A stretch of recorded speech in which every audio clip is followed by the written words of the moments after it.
are live. Guys, welcome to the Just Keep Up podcast where we are one step ahead.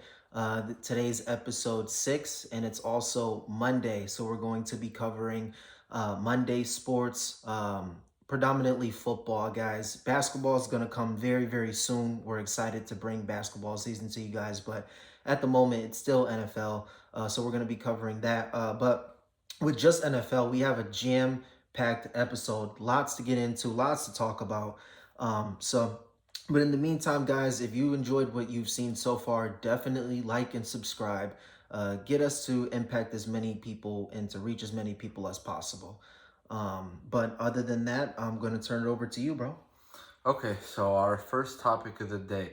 Aaron Rodgers dominates the Patriots in a win. What are your thoughts?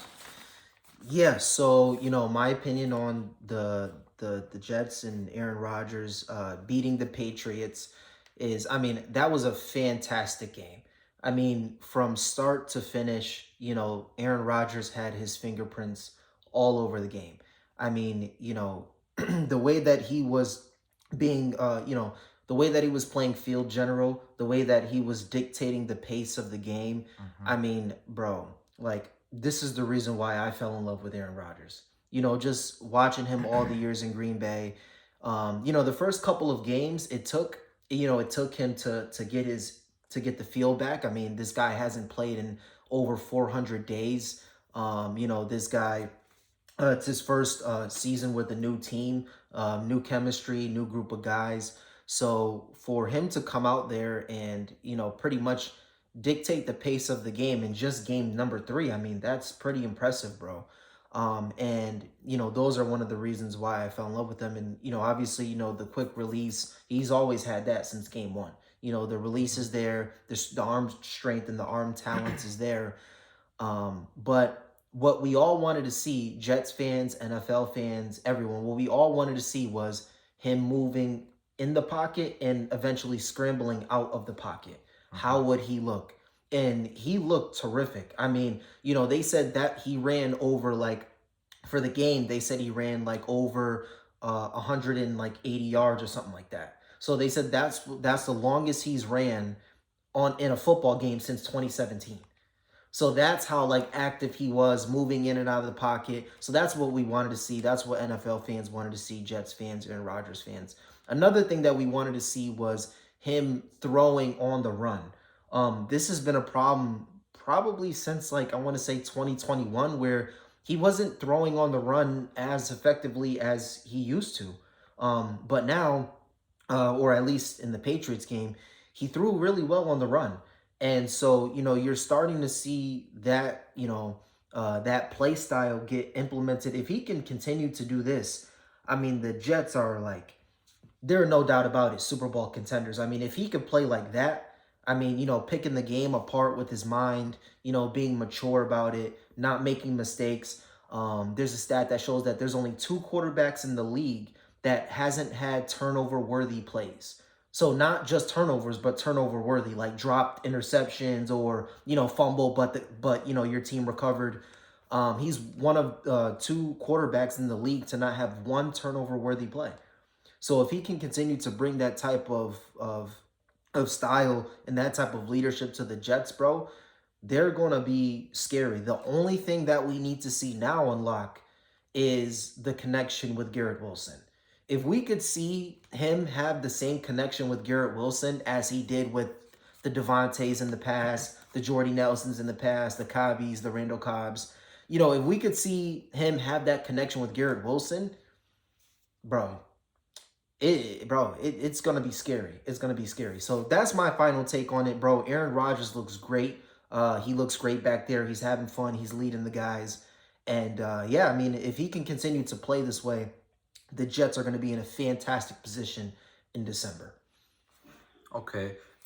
Yeah, well, Aaron Rodgers is back in my top 5. The reason why I didn't have him in my top 5 coming into the year is not because I didn't believe his talent was in top 5, but more because he hasn't played in the year. So I felt like, to be fair to these other guys, he has to come back and prove why he's top 5. He has to prove it. And, he didn't prove it the first 2 weeks. He did on Thursday night, though. Man, he looked amazing throwing the football. And unfortunately, it had to be against my Patriots, but oh well, it is what it is. We're not doing shit this year anyway, so I'm not going to cope about it. But Aaron Rodgers did look really, really good. He did. I noticed that some of the throws he was making to Garrett Wilson, he's still running, those back shoulder passes. The timing and the chemistry is not there yet. Like with Devontae Adams, like that play always used to click. But with Wilson, I don't expect it to be there in 3 games. But Yeah. by late season, bro, if it ends up getting there, man, they're gonna be a problem, man. Like their defense is good, you know what I'm saying? And if Rodgers and Wilson get that connection along with, Brees Hall and Braylon Allen, who have been a monster backfield this season. Bro, they might just fuck around and win a Super Bowl. Yeah. Like, bro, can you imagine what a story that would be for Aaron Rodgers? Like, at 40 years old, coming back from a torn ACL and winning a Super Bowl his first year on a new team. Yeah. That would be very impressive. And for you Jets fans out there, my dad is a Jets fan. For a Jets fan that may be watching us, we're gonna give you guys a Dom DeMarco because honestly, bro, you guys have been waiting years for a performance like that. So this for you guys, man. And let's give one to Aaron bleeping Rodgers. How bro? How about that bad man, bro? How about that bad man, bro? Yes, sir. And he's in your top 5 too now. You said. Yeah, I mean, it's not that I didn't think he was a top 5 talent. I just kind of thought it wasn't fair to the other guys who proved they're still top 5 in the game. He hadn't played at a top 5 level since 2021 because, his last year in Green Bay, the team was bad. He wasn't top 5 that season. Yeah. Then he didn't play at all last year. So realistically, it had been 3 years since he had played at top 5 level. So I couldn't necessarily give it to him at the moment, but he's earned it back. So let me ask you a question before we go to the next topic. If, hypothetically, the Jets did win the Super Bowl and Aaron Rodgers won the Super Bowl and Super Bowl MVP, and let's say, hypothetically, he also wins MVP. So he wins the MVP, Super Bowl, and Super Bowl MVP. One, would this be the greatest regular season, from a quarterback ever? And two, what do you think this does for his legacy? Well, would it be the greatest season ever? Statistically, maybe not, but when you factor in The storyline, yeah. yes, when you factor in the story, also factoring in the story and all that shit, what it would do for his legacy is it would do a lot. Cause he only has 1 Super Bowl right now. You know what I'm saying? If he were to get the second one after going through all this with the Super Bowl MVP, of course, and the regular season MVP. Yeah. On his career after that, he would have 2 Super Bowls, 2 Super Bowl MVPs. He would be tied at 5 MVPs with Peyton Manning, even though I don't think he's gonna get MVP. But hypothetically, if he gets it, yeah, that's what he would have. It would be a huge stock on his legacy for sure. Like right now, I have him 5th all time. If all that were to happen, he would easily move up to at least 4th. Like he would be no doubt greater than Peyton at that point. 3rd personally, I have Patrick Mahomes right now. Would he surpass Mahomes? I mean, it might be kind of tough only because Mahomes does have 3 Super Bowls and 3 Super Bowl MVPs. But you could go either way. I'd feel like you could debate him 3rd, but he would be 4th, like no doubt about it, at worst. Yeah, so I wouldn't be too sure about him not winning MVP, bro. Out of all the quarterbacks, who's playing the best? Sam Darnold, Derek Carr before last game, Baker and Baker Mayfield before last game. So, bro, I wouldn't be so hell bent on him not winning it. I think it's very possible that he can win. I actually think it's probable. I think there's a good chance that he can win MVP because, like I said, bro, it's about storylines. Like if he can lead the Jets to the playoffs and if he has good, regular season numbers, which I think he will, he's already at, I think, 5 touchdowns, no picks. So if he can continue to be on this pace, bro, I wouldn't be surprised, bro. Yeah. So one more down to Marco for Aaron Rodgers and the Jets, man. Yes, sir, man. Yes, sir. Let's take it away, bro. Okay, so now we're going to do a little rundown on all the games before our featured story of the day, which we will get into later. Okay, First game coming up, Eagles versus Saints. The Eagles managed to get away in a super defensive-minded game. What do you think about the game? Eagles and Saints. Yes, so obviously both teams to me are mediocre. I don't view the Eagles as a Super Bowl contender. I think that they're a solid team. I think that they have a good team. But there's questions about the quarterback. I think that we have to say that. He had one good regular season and really it was an okay regular season, but one good playoff run.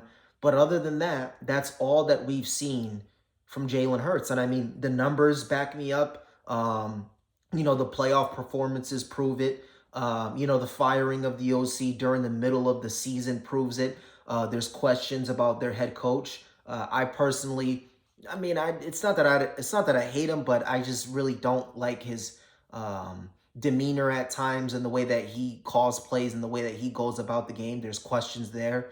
There's injuries all over the place. So their offensive line is is bruised. So there's major questions with Philadelphia, but I think the most important question mark is their quarterback. I don't think he's a quarterback that can lift them during hard times. And because he can't do that, I think that the Eagles sit at a mediocre ball club. And then as far as the Saints go, obviously we all knew that the high would die down. I think the Saints are a good team, and I think they'll be right there in the playoff run. But we all knew that they had to calm down because they had like they scored like 90 points in their first two games. They were electrifying. So we all knew it was going to die down, but I do think they're still a pretty good team. So we could potentially see both of these teams in the postseason. Okay, well, I have to disagree with you about the Eagles and their quarterback. Of course. I don't think the Eagles are mediocre. I do think they are a contending team. Like Okay. out of the NFC, I got the 49ers coming out. I think if anybody were to dethrone them, it would probably be the Eagles cuz I mean, who else really is there in the NFC if you think about it? Like nobody really. I mean, I the, mean, do you? I know they haven't looked the best, which no team really has. But factor in you got the Lions, you have the Packers, you obviously have the 49ers. The Cowboys don't look good, but if they get their shit together, you'll have Dallas. So there's teams, bro. I mean, there's definitely teams. It's not as stacked as the AFC, but there's still teams. I mean, the Lions, okay, the Lions you could consider a contender. The Packers, I mean, they're kind of mid-ish. Like They were one game away from the championship, yeah, I know they were, but and they won two games with a backup quarterback. yeah, I know, but I still don't see it. I'm gonna be honest. Pete's not a believer, man. I think I think overall the Packers, they're a pretty good football team, not an amazing one. Like there's nothing about their team that I could say they're great at. Like I mean, So you think the Eagles are better than the Packers? yeah, they are.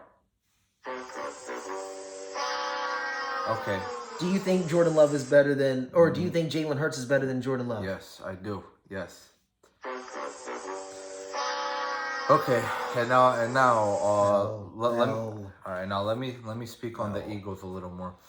The Eagles' biggest problem is honestly their defense. However, this was probably the best defensive game they have played since the NFC Championship game 2 years ago. Like, they have been god-awful ever since then. This has been the best game they've played since then.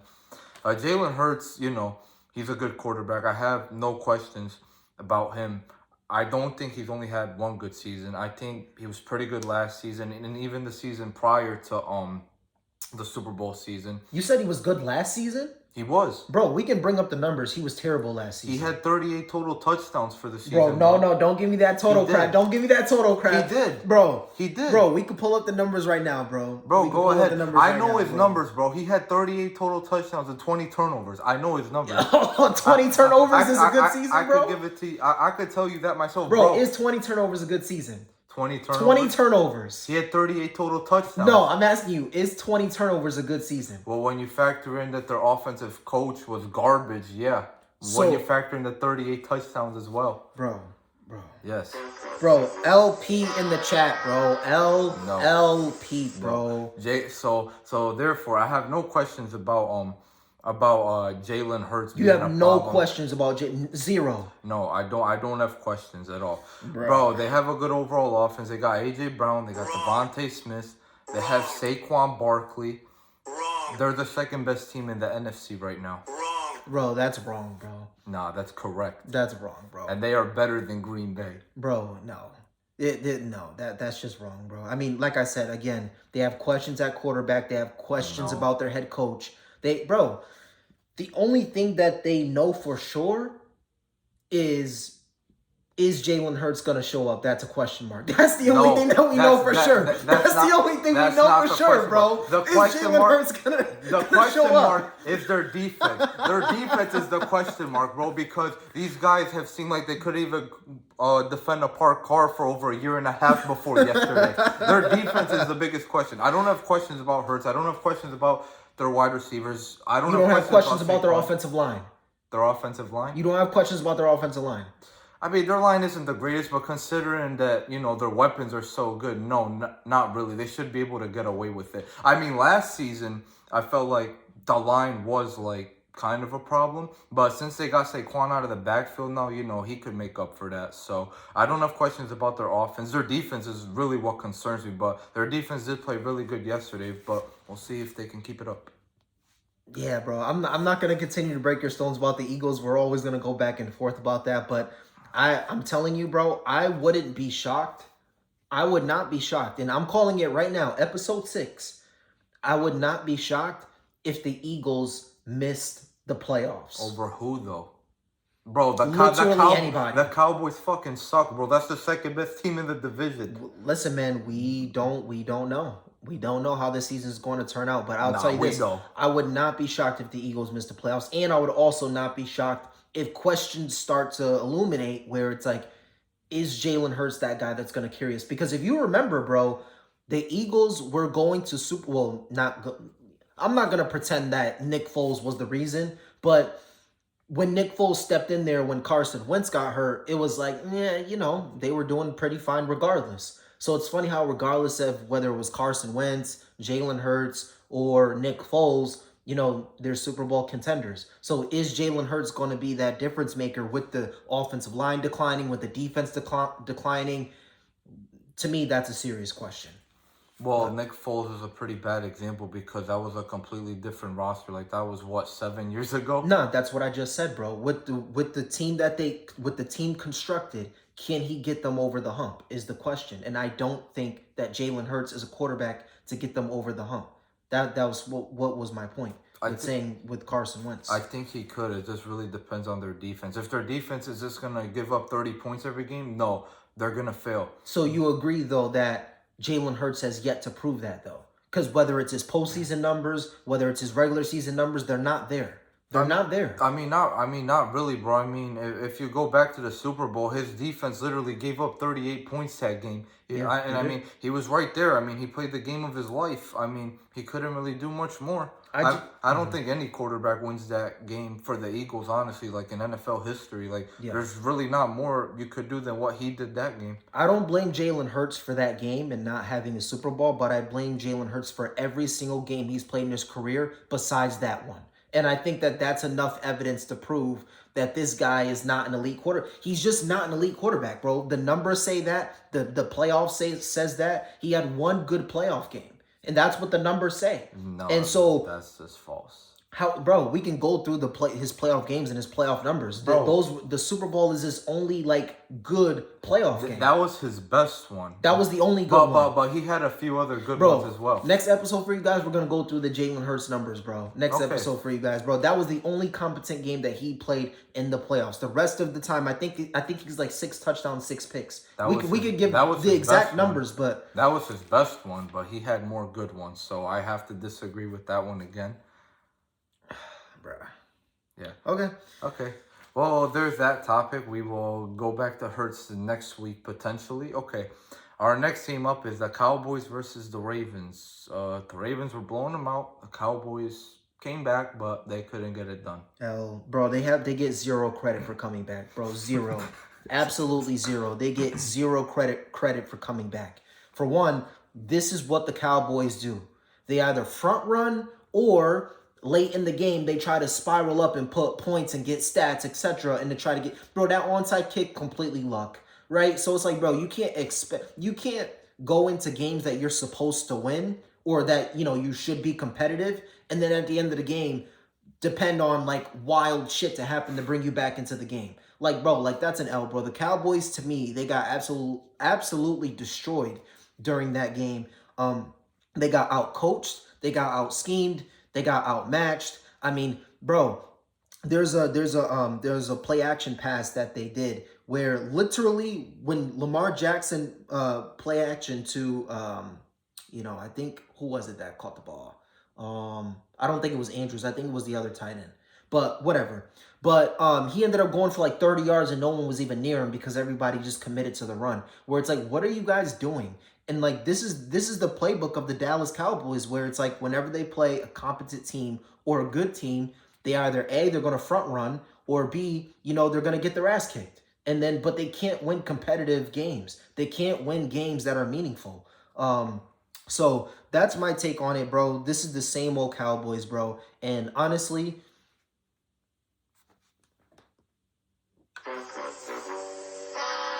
bro, L Dak, L Dak, L Dak, L fucking, what is his name? Micah Parsons. Did you see Micah after the game? He's like, yeah, like guys just aren't giving effort, blah, blah, blah. Dude, I'm tired of this man always pointing the blame. Like, I don't know if you, bro, I'm sick of it.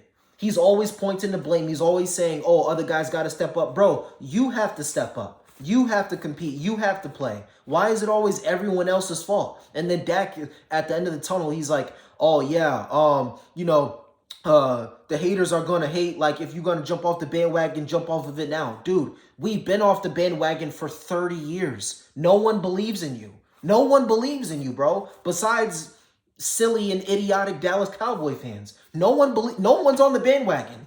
Like, bro, like I don't know what Dak is like. I don't know. Maybe he has someone in his ear. Bro, no one is on the Dallas Cowboy bandwagon. Are you?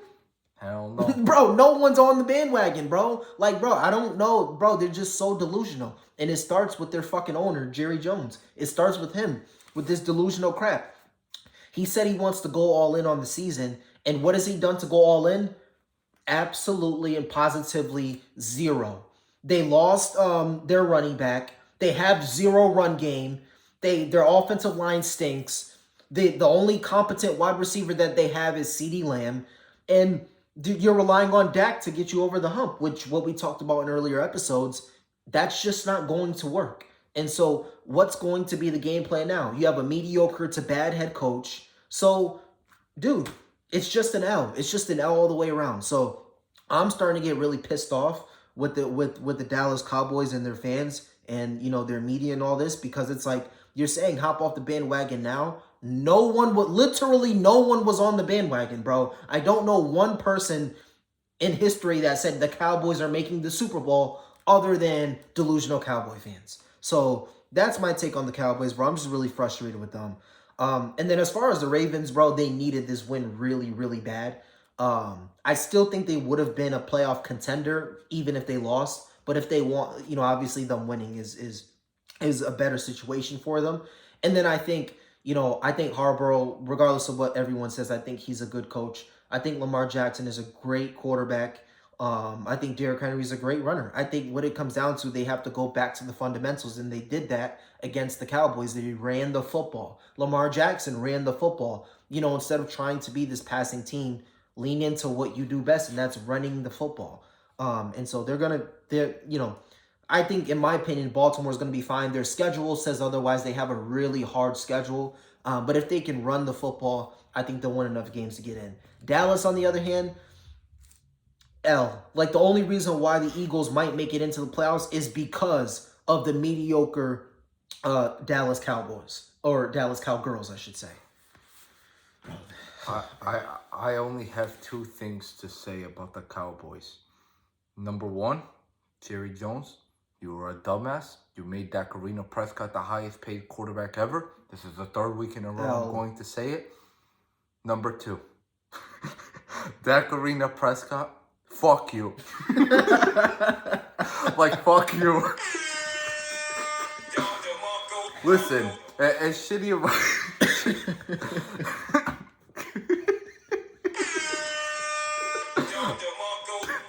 like as shitty of a quarterback as this guy is, it seems he's an even worse person, bro. Bro, I don't know if you saw this, bro, but did you see that clip of him walking through the tunnel where he told the fan jump off? Like, I don't know if he meant jump off the bandwagon. Yeah. That's what he meant. No, Off, no. He meant jump off the bandwagon. I'm not gonna do Dak like that. No, he meant jump off the bandwagon. Okay. Yeah.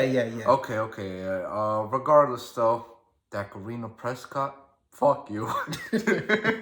No. I'm not gonna do Dak like that. He's not. But you know who is a terrible person? Who? Who I fucking hate? Who? Oh, Russell Wilson.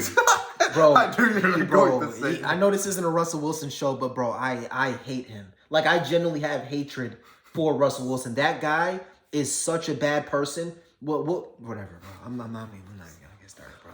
Just move on, bro. Okay, all right. That covered the Cowboys and the Ravens. Okay. All right, our next game. Bears versus Colts. Yeah, Caleb Williams threw 2 touchdowns and 2 interceptions that game, but they lost. What are your thoughts about how Caleb's looking in week 3? What are your thoughts about the game?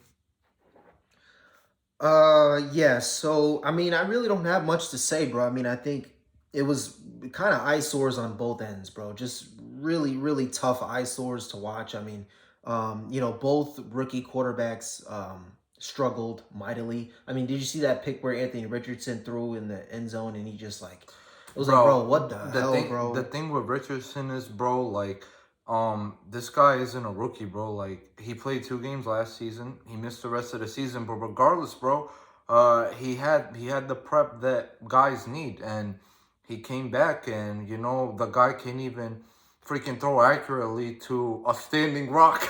Like, he literally can't. Like, he can't throw the football, bro. Like, this guy is literally just a running back, bro. When people say Lamar Jackson is a running back, no, that's not the running back. It's this fucking guy right here, Anthony Richardson. The dude has made Michael Pittman utterly useless. And the guy's a pretty good wide receiver. Like, bro, this guy was cooking with Gardner Minshew last season. Like, what the hell, bro?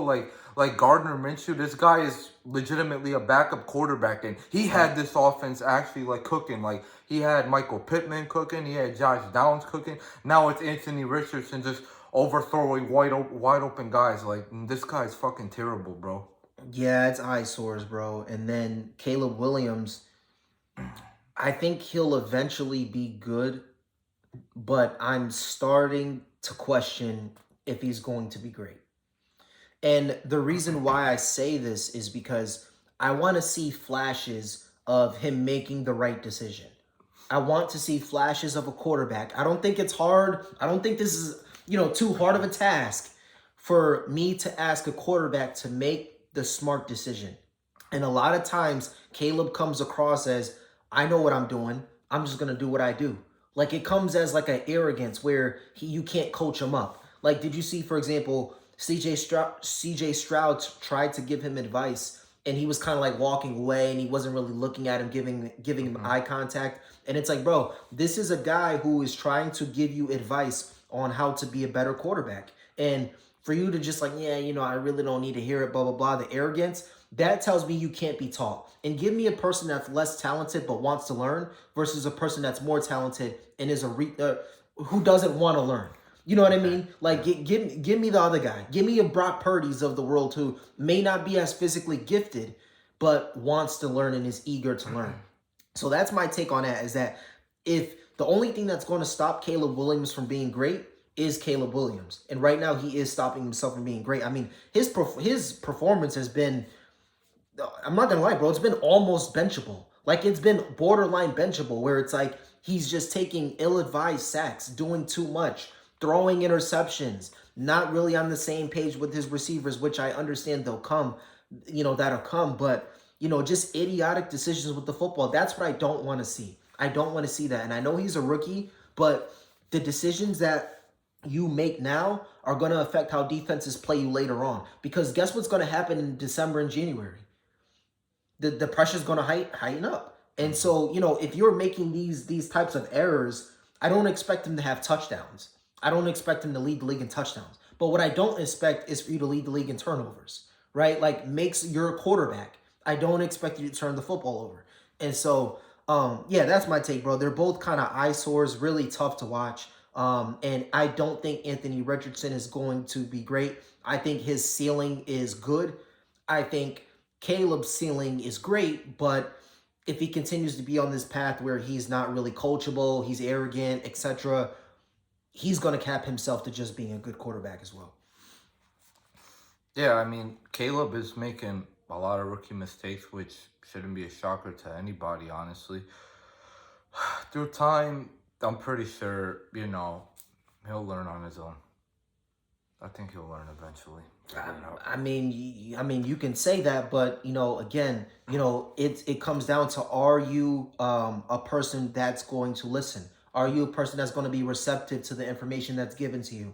And it just seems like Caleb comes across as like, I know it all. I'm more talented than you. I'm better than you. It's like, no, this guy's genuinely trying to help you and give you advice.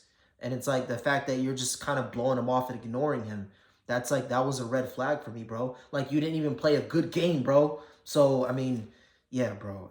But yeah, anyways, that's my take on that. All right, our next topic.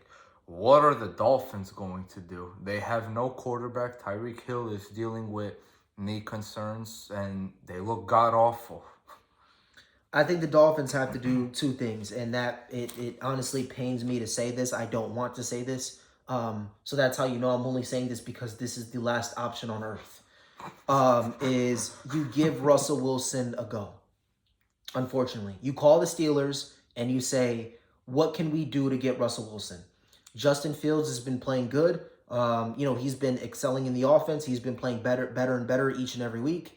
So I wouldn't be surprised if they would want to just write it out with Justin Fields. He's the younger quarterback anyways. And if he's going to give you this type of production, why do you need Russell Wilson? Just to be a cancer in the locker room? Hopefully you can get rid of Russell Wilson for something. But I would, if I were Miami, I would definitely call the Steelers and I would say, what do you want for Russell Wilson? Now, don't get me wrong. I don't think Russell Wilson's going to do anything. I think he's going to be ineffective. I think he's not going to have an arm. I think he's going to just sit there and just say, Miami fans, let's ride. And he's just going to be a cancer in the locker room, etc. But I do think Miami has to shake it up. I do think they're going to be just as bad. I think if the Dolphins wanted to, you can start Mike White and get the same production as Russell Wilson. That's what I think. But I think just to give the fans some type of hope and just to, try to save your season, try to do something, get Russell Wilson, do I think it's going to work? No. I think Russell Wilson is washed at this point. I think his numbers last season were a fluke. They weren't real. And if you say, well, Curtis, that doesn't make sense. Numbers don't lie. Well, then go ask the Broncos because they thought that last season's numbers were fluky and they thought last season's numbers were a lie. That's why they traded him to the Steelers, and they actually took a hard cap hit to let him go. So they would have saved money by keeping him on the roster. And they said, no. Here, you take him. Like, they didn't even want him They as a didn't want him. backup because Bro, he's a cancer. they didn't want him as a backup. Bro, they could have had more money to keep him. And they said, no. We'll take the dead money. Just get this guy out of here. Like, that's literally what they did. Yeah. And so, like, bro, that's how bad Russell Wilson is. It's on the field. It's off the field. It's everything. A combination of Russell Wilson. He stinks. He's sorry. I mean, bro, the guy, me and Pete, we just, you guys, we always joke about Russell Wilson, but I personally don't think this guy's a great quarterback. I mean, he doesn't even have one MVP vote in his entire career. Not even an MVP, one MVP vote, one useless voter, one useless bimbo, one useless, dummy. No one ever voted for Russell Wilson. Not one person ever for MVP. So that goes to show you how great of a quarterback he is, along with him being a terrible person and things he's done off the field as well. Heck no. So, yeah, I could go on for days about Russell Wilson. I got to come up with a nickname for him. Well, as it turns out, we did get to Russell Wilson on this show. We did get to him. Okay. But let me finish quickly. So, okay. That was my take on that. Is I think that the Dolphins should call Russell Wilson. That was the first thing.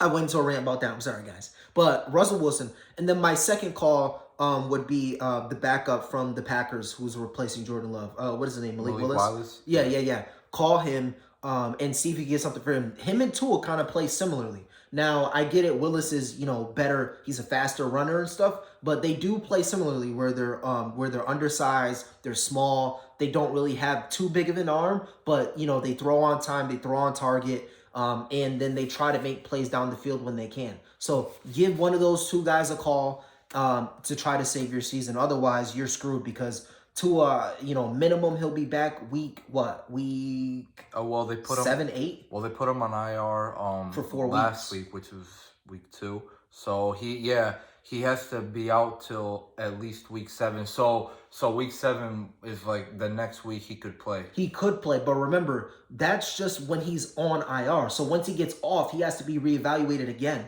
Like, he can get off, and they could still be like, yeah, he still can't play for now. So this is just the timing that he gets off of IR. So it could be longer. True. It could be longer. So in order to save your season, that's what you got to do. Yeah. Yeah. Okay. So my thoughts on this. Yeah, I think the Dolphins probably should give Russell Wilson the call. Don't get me wrong, he's not good anymore. No, he I stinks. think he was once great. I was higher on Russell Wilson than Curtis was in the past. Yeah. But there's no denying that this guy absolutely sucks right now. Like, he's horrible. But if Tua Tagovailoa could make the playoffs with this team, I don't see a reason why Russell Wilson can't. I mean, I think even right now, Russell Wilson's better than Tua. Like, bro, Tua is just fucking garbage, bro. Nah, Tua's bad, but he's not as bad as Russell Wilson. I And to put disagree, into bro. and to put that into perspective, last season the Dolphins gave Tua an extension, and Russell Wilson got cut by his team. So if that doesn't prove to you who's the better quarterback, Bro. one got a $200 million extension, and the other one got cut. And even they lost money, but they said, we don't care, we just need this guy out of town. Bro, that's because he has Tyreek Hill. Bro, his job is not hard, bro. He just throws to Tyreek and then he gets 50 yards after every catch. Like, bro, he should donate half that money to Tyreek. I'm not even fucking playing it, bro. Like, he's the only reason why he got that money. He should literally go donate it and say, thank you, Tyreek, for life. Yeah, but that's just my thoughts. Yeah, Russell Wilson stinks, but if Tua can make it work, I think he can make it work. They'll at least make the playoffs with him. So you think that Russell Wilson's a sorry scrub, but you think because he has Tyreek Hill, he'll manage? Yes, and I do think he's better than Tua, who they can also manage with. So yeah. Okay. All right. But what if Russ thinks it's his time though? Like, what if Russ comes to the Dolphins and he's like, "Yo, this is my squad." Like he's like, "Yo, someone needs to tell this dude, bro." Bro, well, what if he? Bro, he could think whatever he wants, bro. If Tyreek Hill is open 2 yards down the field, he's just gonna throw it to him. I mean, yeah, Like yes. that's all he has to do. Yeah. Okay, all right. Our next topic is going to be on the 49ers. They're in a pretty... That guy. I'm sorry. Okay, our next topic Yeah. is the 49ers. They're in a bit of a shaky spot right now. Yeah. They just lost to the Rams without Cooper Kupp and Puka Nacua, and Christian McCaffrey went to Germany for his knee. Yeah. Yeah, so my take on that. So, yeah, I mean, the 49ers are definitely surprising me in a negative way, obviously. I mean, they're 1-2 now. They've lost a couple games. They don't look right. The play calling looks shaky. The offensive line doesn't look great. There's a bunch of problems with the Niners right now. I think they got to get healthy, obviously. And this was my Super Bowl pick, by the way. So I'm definitely not too happy with what I've seen. I do think that they will improve, obviously, as they get healthier throughout the season. But this is a rough start. And then as far as the Rams, I wasn't as high on the Rams as most people. A lot of people thought that the Rams were a playoff team, with obviously those two stud wide receivers. It's just another Rams team. I mean, this is what you get when, arguably the greatest defensive player since Lawrence Taylor retires. I mean, because you're forgetting, bro, it's not just the on-field production. It's off the field. It's their defensive leader. It's their captain, right? So it's all these things. So for him, to retire ultimately, and then I think didn't their center retire also? a couple years ago. No, So that was their left tackle. I think his yeah, name was Withy. yeah. No, I think it was their center. I think it was their center, bro. Nah, he was their left tackle, bro. You're probably thinking of Jason Kelsey, who just retired Yeah, from yeah, Philly. just retired too. Yeah, Yeah, yeah, no, he was yeah, their left tackle though. But yeah. yeah, Withy, It's the still, bald yeah, guy. still a captain, bro. Still a captain, still a leader. So that's two leaders. So yeah, that's always gonna be an L. And I mean, this is the Matthew Stafford experience. I mean, you win a Super Bowl and then miss the playoffs a couple of years back to back, and this it is what it is. So I don't have high expectations for the Rams, and then as far as the Niners, I do think they'll be better, but this is a little bit concerning. The rough start. Okay. So of course, very good win for the Rams. It's always good to get a win when your two best weapons are out. Kyron Williams did an amazing job yesterday. He had 3 total touchdowns on the game, and one of them was also a pretty insane catch, and he's a running back. So, great win by the Rams. As far as the 49ers, though, yeah, Debo Samuel was out, but at the same time, they still have Brandon Ayuk and George Kittle. Like, bro, they still had no excuse to freaking lose to the Rams without their 2 best weapons. This is kind of like raising eyebrows right now because it's just like, damn, like these guys are 1-2. Debo is out. Christian McCaffrey is in Germany. Like we don't even know when this guy's coming back, bro. He just went to Germany because he doesn't know when he's gonna play. Like this is definitely raising eyebrows, and yeah, I mean, don't get me wrong. Once they're back, they'll probably go on like a little streak and just make the playoffs. But for the time being, bro, I mean, they gotta at least try and stay on the hunt. You don't want to just lose out till these guys come back. That's not gonna be good. But yeah, I think that's how it'll play out. They'll probably get a win here, loss here, but they'll be on the hunt and they'll go on a little streak at the end when they get everybody back. Cool. Okay. All right, we have one more game to cover before we get into our featured story. The Chiefs versus the Falcons. The Chiefs won the game 22-17. What are your thoughts? Yeah, so Patrick Mahomes, I mean, he doesn't look good. He even said it post game where he said, "This is on me. Like my timing is off, my rhythm is off. I don't know if it's because they can't get Kelsey involved. I don't know what it is, but Mahomes looks off for whatever reason. I know even Aaron Rodgers and other quarterbacks touched on it that they said people are playing a cover 2. They're playing a shell defense, so it makes it really, really hard to throw the ball down the field, which is what we know the Chiefs want to do. But they're not even hitting Kelsey. And so if teams are going to play deep and then you also can't find Travis Kelsey, that's going to be an issue. Isaiah Pacheco's out. That's an issue. So they have major issues. But, again, this is the Chiefs' experience where Mahomes doesn't need to play well. The offense doesn't need to look good, and they still find a way to win. And this is what hurts. This is what hurts NFL fans. This is what hurts fans that go against Patrick Mahomes is, we finally get a good game. We finally get a decent, we finally get a pick on Mahomes. We finally do this. We finally do that. And it's still not good enough. I mean, the Bengals had probably the greatest interception I think I've ever seen in my lifetime on Patrick Mahomes. And you have Joe Burrow, who played an excellent game. It still wasn't good enough. And so that's the full Chiefs and the full Patrick Mahomes experience. But I definitely don't like the way that he looks right now. I don't like the way that Travis Kelsey looks right now. He kind of looks defeated. He looks low energy. Don't know if it's because of Swifty or I don't know, but he seems to have low energy and not really into it. And so I just hope that the Chiefs aren't getting bored. I hope they're not getting bored and it's like, yeah, another fucking 17 games, blah, blah, blah. Just take us to January already.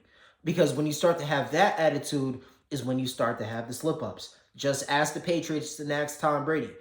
You win Super Bowls in a row, and then you don't see another one for 10 years with that mindset. So, they have to continue to step on the gas. So I definitely don't like the start, but you can never rule the Chiefs out. And then as far as the Falcons, I mean, they're 1-2. They have a decent team, but, no one really expects them to go too far. But, they have a good team. I like some of their players. They're going to be good. They're big. They're tall. They're strong. But I don't think that Kirk Cousins is the guy. So there's not much expectation from me there. But the Chiefs, concerning, but again, you can never rule them out because they literally just did it last year. So Okay. Well, I just want to say Patrick Mahomes is the luckiest quarterback in NFL history. The guy right now is 3-0, despite having 4 interceptions on the season. And mind you, it really should have been 7. He has 2 dropped interceptions already. He has an interception bailed out by penalty. This is why we are always one step ahead. I bet you guys did not know this because the NFL does not want you guys to know this.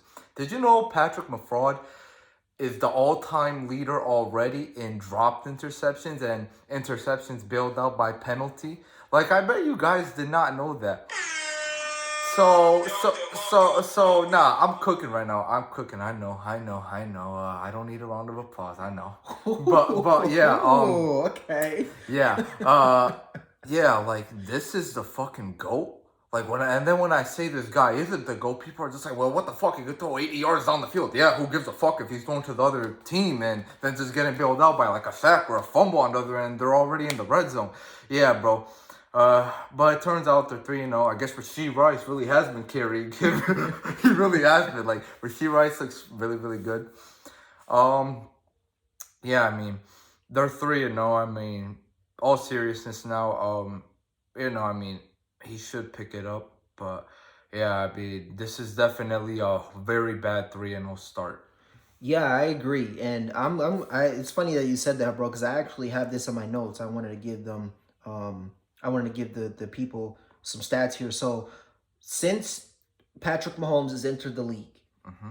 he's had tied for third for the most turnover worthy plays. So interceptions that were dropped, fumbles that his team recovered, tipped balls, etc. It's tied for third in the league. Josh Allen's up there, and I think Jalen Hurts. But yeah, so that's just a hit for you guys. And then another thing too, he has the most drop interceptions, like you just said, in all of football, and this stems all the way back to when he was drafted. So, whether this guy is extremely lucky, whether he has the hand of God on him, whether he's doing Jewish mysticism with the mustache man, I don't know what he's doing, but he's figuring out a way to get bailed out. I don't know what it is, but I mean, this guy seems to be extremely lucky. But yeah, I just want to say that I hope that he doesn't go into it thinking, let's just go to January, because that's when mistakes happen.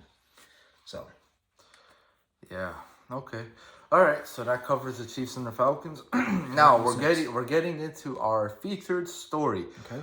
Marvin Harrison Jr. and Malik Nabers set NFL records back-to-back weeks. Last week, Marvin Harrison Jr. was the youngest player ever to get 2 touchdowns in a game. Boy, that was the shortest lived record of all time because it got broken in 1 week by Malik Nabers. What do you have to say? Don't care. Don't care. That's it? Yeah, don't care. I'm gonna be honest, bro. I really don't care. I think that this is a wide receiver league, and I think it's very easy to put up numbers and put up stats as a wide receiver. Take Garrett Wilson, for example. He's probably the 10th to 15th best wide receiver in football, and the Jets are very happy with Garrett Wilson. They're like, he's our number one. Yes, we're good with him. And he's probably the 10th to 15th best wide receiver in football. So that goes to show you how stacked this wide receiver pool is, and it's only getting more stacked. Not to mention the tight ends. So, yeah, bro. I mean, all in all, I don't care. I mean, in my opinion, I think that, even take Brock Bowers, for example. I think he's been the most impressive offensive piece so far. So, yeah, I mean, my take on it is I don't think any of those guys are going to be a top 5 wide receiver, at least in the foreseeable future. But, nice little stat, I guess. Okay. Yeah, well, I think Marvin Harrison Jr. is bound to be top 5 at least. He came out as the greatest wide receiver prospect of all time, and so far for just the first 3 games of his career, he's been living up to expectations up to now. I mean, he had 2 touchdowns in a game last week. Yeah. He had another good game this week. Yeah. Malik Nabers is the guy who really surprised me though. Like, this guy might single-handedly save Daniel Jones' career, bro. Like, he literally might, bro. Like, bro, Daniel's job is not that hard anymore. Like, just watching the Giants play, Malik gets open, Daniel throws him the ball. Bro, even if he's not open, bro, like, I'm seeing this guy, like, making catches, like, on top of his helmet and shit. Like, bro, this guy is insanely fucking talented. Like, I had no doubts about Marvin Harrison getting on that Justin Jefferson, Jamar Chase level at some point. But Malik Nabers looks like he might be one of those guys as well. But yeah, man, special moment for the rookies. Unfortunately, this was the shortest lived record of all time, most likely in sports history. But yeah, congrats to them. The two very elite talents upcoming in this league, and yeah. Yeah, bro. Those are my thoughts. I honestly don't care, bro. Because at the end of the day, bro, none of these guys are going to be in the postseason. None of these guys are going to actually have real impact on teams. So no, L, bro. Like if you say Malik Nabers is going to save Daniel Jones, bro, Daniel Jones doesn't need saving, bro. Daniel Jones is an elite. Like, bro, here's my take on Daniel Jones, and I'm not trolling, guys. I'm not trolling. Yes, he is. Daniel Jones, to me, you have one game, Daniel Jones or Jalen Hurts. Oh, Give God, me there. Daniel Jones every day of the week. And he's done what to prove that? I mean, I asked you the same question about Jalen Hurts, and you're like, bro, like, you know, he's elite, da da da. Bro, I brought up the statistics though, and I even told you about the teams that he brought to the playoffs that he had no expectations with. Bro, bro, Daniel Jones' career season is 15 touchdowns and 5 interceptions. Yes, you Daniel Jones fans and you Giants fans, there is hope. Do not give up on Daniel Jones. Give up. Run while you can. You won't be a playoff team, but it won't be because of Daniel Jones. No, it's because of him. It's because of him, 99%. The 1% is because of his offensive line. But yes, Daniel Jones is terrible. No one's making the playoffs with that offensive line. Run while you can. Just run away. Run away while you still can. I'm telling you right now. Go draft Shorter Sanders or some shit. This guy is terrible. Wrong. He's better than Jalen Hurts. No, he is not. And he's done nothing to prove that. I mean, we'll see, bro. We'll see this year. Who do you think is gonna have better numbers? Of course, Jalen. Of course. What you know what Jalen's at now? I don't know off the top. He's at 4 total touchdowns and 4 picks. Bro, forget this total crap, bro. How many passing touchdowns does he have? Bro, what do you mean? How many passing touchdowns does he have? Bro, Jalen Hurts, he's like 4 touchdowns, 4 picks. And he's a top 5 quarterback? Okay, and he's a top 5 quarterback. He has 3. He has 3 passing touchdowns. And he has 1 rushing. So, the guy has 3 touchdowns, 4 picks. And 1 rushing touchdown. Yes. Yes. Yo, all right, guys. I hope you guys enjoyed today's episode. I hope you guys enjoyed the episode. This was a great show for you guys. I told you it was going to be great. It was going to be jam-packed. So we'll talk to you guys. We'll see you guys Wednesday. Wednesday's going to be politics, religion. We have a jam-packed episode for you guys. Then that'll be episode 7. Surprisingly, it's esoteric stuff. And we got one more special announcement that I bet you guys weren't expecting. Wednesday, we are going to do an episode on Rumble as well. We will be using Rumble for specific topics that we can't talk about on YouTube. If you want to see us completely unfiltered, I mean, you guys might think we curse a lot already, but if you want to see even more of this and even worse words, tune in on Rumble. Yeah, guys, because I'm going to be very transparent with you guys. YouTube definitely showed us the effects of talking about certain things that we shouldn't be talking about, or we're not allowed to talk about. We obviously know YouTube is not, not very friendly towards certain topics and certain things and certain issues. So, yeah, guys. So we are going to make a Rumble account. So it'll be in the link, probably in the link below of next episode. So if you guys want to see, Pete completely unleashed, or, Kurt completely unleashed talking about certain things that we all know I can't mention now I know I can't mention, whether you're into like politics, religion, esoteric things, whether you're known about history and you want to know about the past and how whether it's like the mustache man, we're really gonna talk a lot about him. So guys, if you're interested, we're definitely gonna be making a Rumble account. So definitely stay tuned with that. Yeah, bro, that was a great announcement. Yeah. Yeah, guys. But other than that, we'll see you guys. We'll see you guys Wednesday. Yeah, on YouTube and Rumble. Yeah. All right, guys. Peace.